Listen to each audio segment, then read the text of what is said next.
कारण करता आप हो, सब कुछ तुम्हारी रात, साईं भरोसे मैं रहूं, तुम ही हो बेतुमात। बिल्कुल, ये सत्य वचन जो अरदास जो बाबा की है, ये उसमें कहे गए हैं कि कारण करता, सब कुछ करता धरता, सब आप ही करने वाले हो मेरे बाबा। और साईं भरोसे मैं रहूं, बाबा के ही, आपके ही मैं बाबा भरोसे रहता हूँ, और आप ही मेरे माता पिता। ओम साई राम। मैं कनव साईं आप सभी साईं भक्तों का एहसास साईं के YouTube चैनल पर हार्दिक स्वागत करता हूं। मैं आशा करता हूं बाबा की कृपा से आप सभी भक्तों को बाबा के ब्लॉग्स पसंद आ रहे होंगे, क्योंकि हमारी एक ये सेवा है, हमारा एक कर्तव्य है कि आप सभी साईं भक्तों को बाबा के बारे में, बाबा के भक्तों के बारे में जानकारी देना और सही जानकारी देना। लेकिन जानकारी अगर आप सच में बाबा के भक्तों के बारे में चाहते हैं जानना, तो उसके लिए आपको एहसास साईं के YouTube चैनल को सब्सक्राइब करना होगा, बेल आइकन को प्रेस करना होगा, ताकि जब भी हम व्लॉग्स बनाएंगे तो आपको इजीली नोटिफिकेशन आपके मोबाइल फोन पर आ जाएंगे। क्योंकि सब्सक्राइब जब आप करते हैं उसके साथ में एक बेल आइकन बना होता है, उसको भी क्लिक करेंगे, उसमें ऑल नोटिफिकेशन यानी कि ऑल का ऑप्शन होगा, वहां क्लिक करेंगे तो आपको जो भी एहसास साईं पर वीडियोस अपलोड होंगी उसकी इजीली आपको नोटिफिकेशन आपके मोबाइल फोन पर मिलेंगे। आज का व्लॉग 14, जो कि बाबा की परम भक्तों में से एक थी, जिनका नाम था राधा कृष्ण माई। लेकिन मैं आपको बताना चाहता हूँ, राधा कृष्ण माई जो ये नाम था, ये नाम बाबा ने रखा था।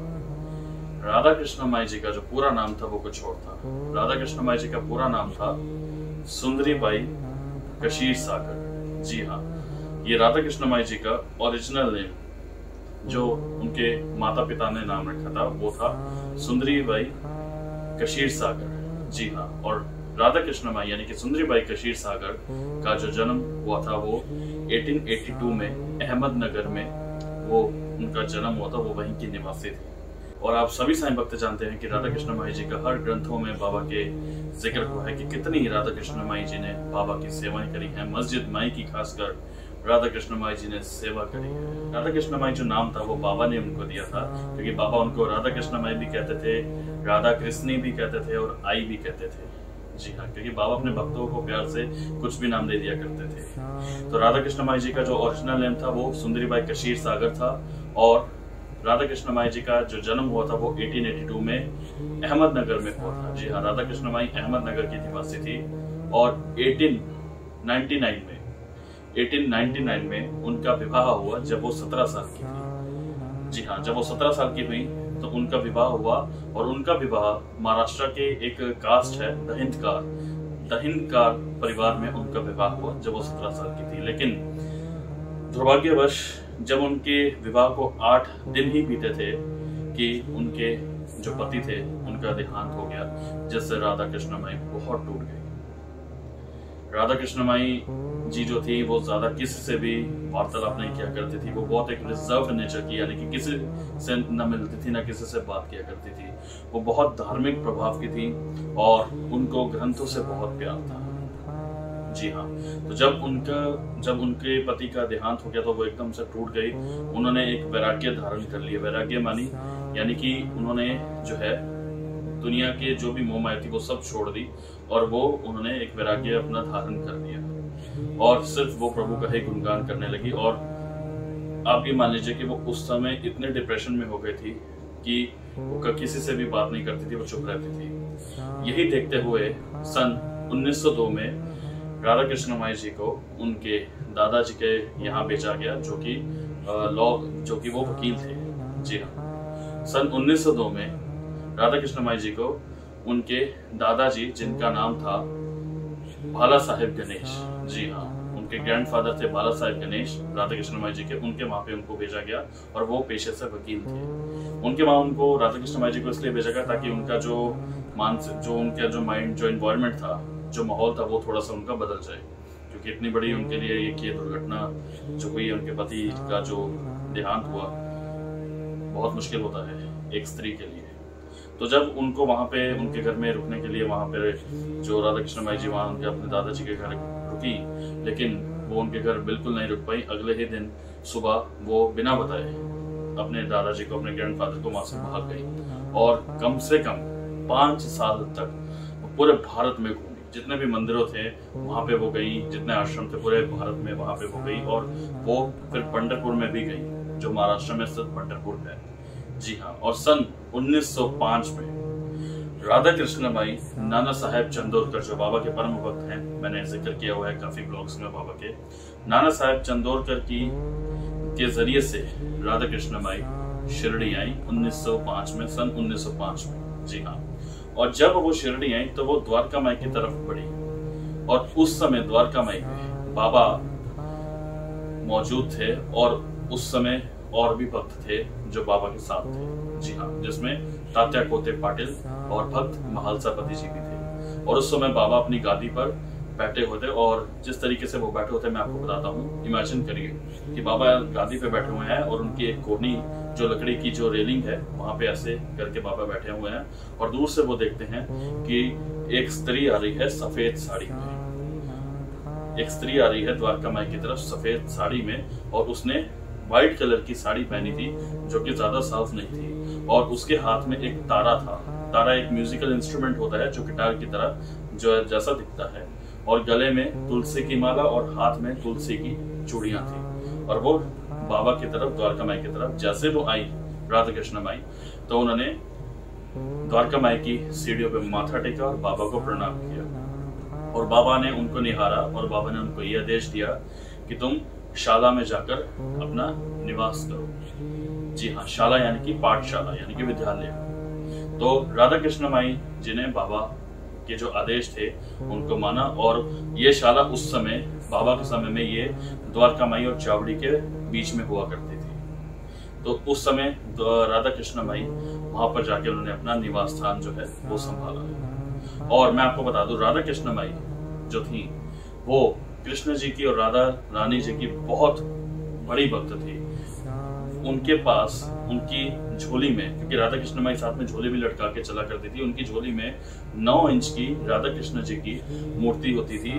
और जब वो अपने निवास स्थान पे गई, उन्होंने वहां पर एक बिस्तरा बिछाया, चादर बिछाई और मच्छरदानी उन्होंने लगाई, और उसके साथ ही बिल्कुल राधा कृष्ण माई जी ने मंदिर का जो है मंदिर बनाया, यानी कि एक आसन रखा, उसके ऊपर राधा कृष्ण जी का स्वरूप रखा, और साथ में बाबा की उनके पास फोटो भी थी।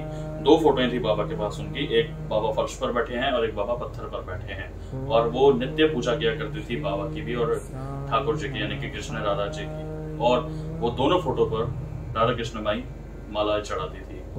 और आपको मैं बता दूं, राधा कृष्ण माई जी की जो आवाज थी वो इतनी मधुर थी कि जब सूर्य उदय होता था और जब आप ये मान लीजिए कि अंधेरा हल्का हल्का रहता था, उस समय राधा कृष्ण माई भजनों का गुणगान करती थी, और पूरी शिरडी में वो भजनों के गुणगानों की जो राधा कृष्ण माई गाती थी वो आवाज गूंजती थी। और शिरडी के जितने भी भक्त, बाबा के जितने भी भक्त उस समय मौजूद होते थे वहां, वो उनकी आवाज सुनकर एकदम मग्न हो जाते थे, क्योंकि राधा कृष्ण माई जी का गाने का भाव ऐसा था कि सच में उनके जो भजन गाने का भाव था उसमें सच में वो एक दर्द झलकता था, वो एक एहसास झलकता था। क्योंकि जो चीज दिल से करी जाए ना उसमें एक एहसास होता है। जी हाँ, तो राधा कृष्ण माई बहुत ही सुरीला गाती थी, और उनका ये रोजाना था कि सुबह सूर्योदय से होने से पहले वो भजनों का गुणगान किया करती थी, और बाबा के लिए वो सुबह नाश्ता तैयार करती थी। जी हाँ, बाबा के लिए वो सुबह नाश्ता तैयार करती थी, और द्वारका माई में बाबा को भोजन वो देने जाया करती थी, और उसके बाद जो बाबा दोपहर को उनको जो भी प्रसाद में देते थे, राधा कृष्ण माई बाबा का दिया हुआ प्रसाद जो भोजन था वो ग्रहण करती थी। और आपको मैं ये बताना चाहता हूँ कि राधा कृष्ण माई को, जैसा मैंने आपको बताया कि राधा कृष्ण माई जी को ग्रंथ जो है वो हमेशा वो राधा कृष्ण में पढ़ा करती थी, और उनके पास 2 ग्रंथ हमेशा उनके पास रहते थे। पहला ग्रंथ था तुकाराम द्वारा रचित अभंग, और दूसरा ग्रंथ था उनके पास जयदेव कवि गोविंद। जी हाँ, 2 ग्रंथ थे राधा कृष्ण माई जी के पास, जो तुकाराम द्वारा रचित जो था वो अभंग था, और दूसरा जयदेव कवि गोविंद जो था ये गोविंद गीत। जी हाँ, जयदेव कवि गोविंद गीत, ये 2 ग्रंथ राधा कृष्ण माई के पास थे, और ये दोनों ही ग्रंथ मराठी में वर्णित थे, और राधा कृष्ण माई इनको रोजाना ही पढ़ा करती थी, बहुत ही भावपूर्ण। राधा कृष्ण माई ज्यादातर अपना समय भजनों में ही बिताया करती थी, यानी कि वो भजनों का ही गुणगान किया करती थी। और साथ ही साथ राधा कृष्ण माई, आप सभी जानते हैं, द्वारका माई की हर देख रेख किया करती थी, साफ सफाई किया करती थी। यहाँ तक कि जहाँ जहाँ बाबा चलकर जाते थे उस रोड पे राधा कृष्ण माई झाड़ू लगाया करती थी। जी हाँ, और राधा कृष्ण माई जी को मैं बता दूं, उनको अपना प्रचार करना बिल्कुल भी पसंद नहीं था। एक ऐसे मैं आपको बताता हूँ, वाक्य बताता हूँ कि एक मास्टर ने राधा कृष्ण माई जी की उनसे बिना पूछे तस्वीर ले ली और वो टांगे में बैठ गए। और जब वो टांगे में बैठे और राधा कृष्ण माई जी को जब ये पता चला कि उनकी तस्वीर खींची गई है, तो वो फटाफट टांगे के पीछे भागे और उन महाशय जी को रोका। और उनके पास जो कैमरा था जिससे वो तस्वीर ली गई थी राधा कृष्ण माई जी की, वो कैमरा राधा कृष्ण माई जी ने तोड़ दिया। और ये जो बात है ये खुद तात्या कोते पाटिल जी ने ये बताई थी। क्योंकि देखिए, सेवा हमें उसी भाव से करनी चाहिए जो आप कह लीजिए दिखावा ना हो। सेवा वो होती है जो दिल से की जाए, दिखावे से नहीं। तो राधा कृष्ण माई जी के अंदर एक यही भाव हुआ करता था। और राधा कृष्ण माई जी के आगमन से पहले बाबा के एक और परम भक्त होते थे, बालाजी पाटिल नवेस्कर। जी हाँ, बालाजी पाटिल नवेस्कर ये बाबा के भक्त हुआ करते थे। ये 2 साल बाबा की नगरी शिरडी में ही रहे, द्वारका माई में रहे। और राधा कृष्ण माई के आगमन से पहले ही यही पहले द्वारका माई की साफ सफाई, रोड की साफ सफाई किया करते थे। और इनका खेती बाड़ी का जो था वो काम था, और जो भी खेती बाड़ी से इनको जो भी रुपया आता था वो बाबा को दक्षिणा के रूप में दिया करते थे। और उस समय बाबा ने इनको ये आदेश दिया कि अब वो अपने पिता के घर पे जाके रहें। तो जब वो अपने पिता के घर पे जाके रहे तो उसके बाद राधा कृष्ण माई जी ने ही द्वारका माई यानी कि मस्जिद माई की सेवाएं की, बाबा की सेवा की, और हमेशा बाबा के वो संग रही जब तक बाबा जीवित थे। क्योंकि वैसे तो बाबा आज भी हैं, बाबा कहीं कहे नहीं है। तो ये राधा कृष्ण माई जी के मैंने आपको बताया उनके बारे में कि किस तरीके से राधा कृष्ण माई शिरडी आई, अहमदनगर से कैसे उनके शादी के बाद उनके पति का देहांत हो गया, और उसके बाद कैसे वो अपने दादाजी के घर से भी भाग गई। पूरे 5 साल तक उन्होंने पूरे इंडिया का, आप कह लीजिए पूरे भारत में जितने भी मंदिर थे सब उन्होंने वहाँ पे सर्च करे। और वो पंढरपुर रहती थी, यानी कि पंढरपुर गई, वहां से फिर नाना साहब चंदोरकर जी के जरिए आई, क्योंकि पंढरपुर से फिर शिरडी आई। तो देखिए बाबा अपने भक्तों को कैसे खींच लाते हैं। बाबा को ये सब पता था कि उनके एक और भक्त आने वाली है, बाबा से क्या छुप सकता है। तो ये आज का 14th व्लॉग यहाँ पे समाप्त होता है। मैं आशा करता हूँ आप सभी साईं भक्तों को बाबा के ब्लॉग अच्छा लगा होगा। और राधा कृष्ण माई जिनका नाम सुंदरी बाई का क्षीर सागर जो इनका रियल नेम है, ये मैंने आपको बताया। देखिए छोटी छोटी जानकारी ही हम आपको बताएंगे तो आपको और इंटरेस्ट आएगा, आपको सच में जानने की इच्छा होगी कि हाँ सच में कि हमें ये नहीं पता था और हमें जानने को मिला। तो यही हमारा कर्तव्य है और यही हमारी सेवा है बाबा के लिए और आप सभी साईं भक्तों के लिए। तो मैं आशा करता हूँ कि आपको ये अच्छा लगा होगा ब्लॉग, और भूलिएगा मत एहसास साईं के चैनल को सब्सक्राइब करना, बेल आइकन को प्रेस करना, क्योंकि सब्सक्राइब करेंगे तभी आपको ब्लॉग्स की जानकारी मिल पाएगी, नहीं तो आपको पता भी नहीं चलेगा कि कब बाबा के ब्लॉग्स जो है वो आ गए। और व्लॉग्स जो है बाबा के वो एवरी संडे को आएंगे ठीक दोपहर को 12 बजे। तो चलिए मैं इजाजत लेता हूँ आप सभी साईं भक्तों से। ओम साई राम।